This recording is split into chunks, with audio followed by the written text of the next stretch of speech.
guys, it's Rayven, and today we're doing a review of the Nerf N-Strike Rayven. So the Rayven was released in 2012, and it was one of the last N-Strike blasters to be released, unless you count all the new things they're putting out that aren't really that great. But it was actually a flywheel powered blaster, as you can hear, and it shot these, which are glow-in-the-dark screamline darts. And they are actually screamline darts, not elite darts, by the way. And it was, the main kind of idea of the Rayven was that it had this, which is the glow-in-the-dark magazine, and you fill this up, it's an 18 rounder, but it's got a special battery pack on the side here, which charges up your glow-in-the-dark darts so you can have them for like nighttime wars or something.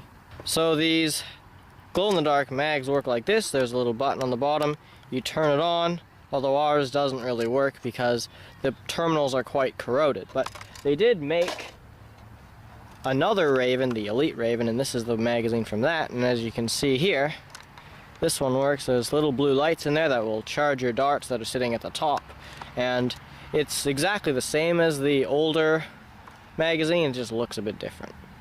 So to fire the Rayven, you just simply pull on this rev trigger and get those flywheels going, and then you just pull the trigger, and it is semi-auto, so you can pull the trigger as fast as you want to shoot.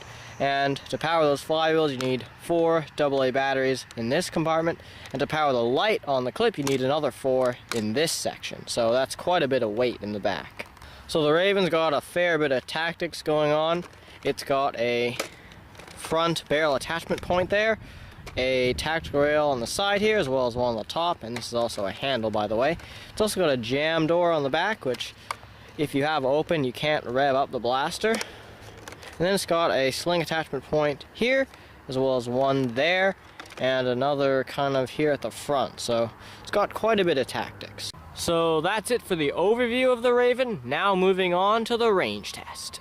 Hey guys, it's Tom, and today we're here at the range to range test the N-Strike Rayven. Okay, so we're just going to be starting off with its stock glow-in-the-dark screamline darts, although the normal screamline darts are the exact same, but since we have a lot of them, we're going to be using the glow-in-the-dark ones for the range test. Starting off with flat shots, let's go.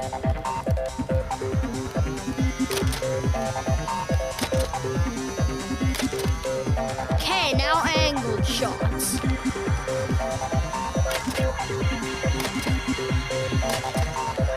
Okay, that's it for shooting the darts. Now let's check the ranges.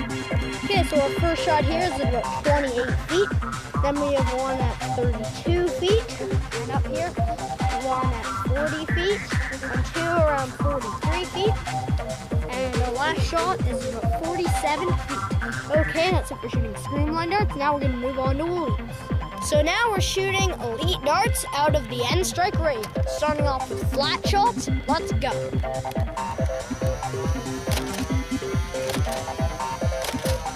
Okay, now for angled shots.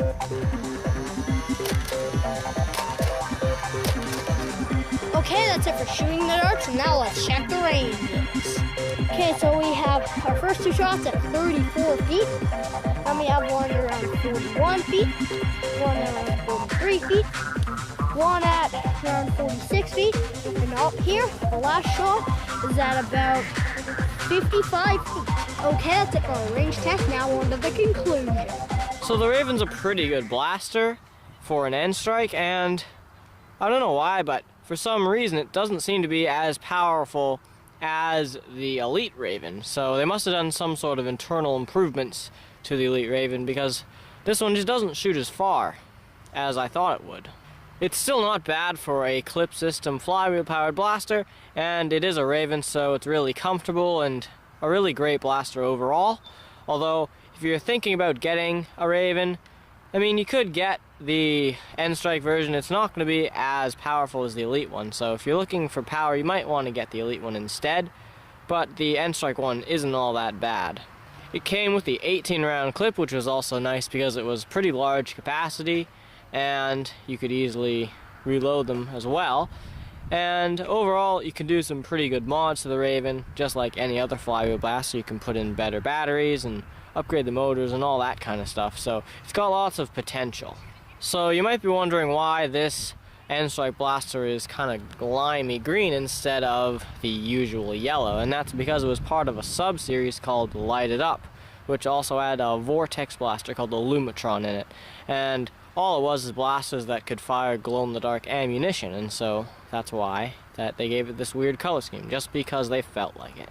So all in all, the Rayven is a pretty decent blaster, and it was really good for its time. And if you see a N-Strike one and you want a Rayven and you can't find elite ones, you should definitely get it, because it's going to be just about as good as the elite one.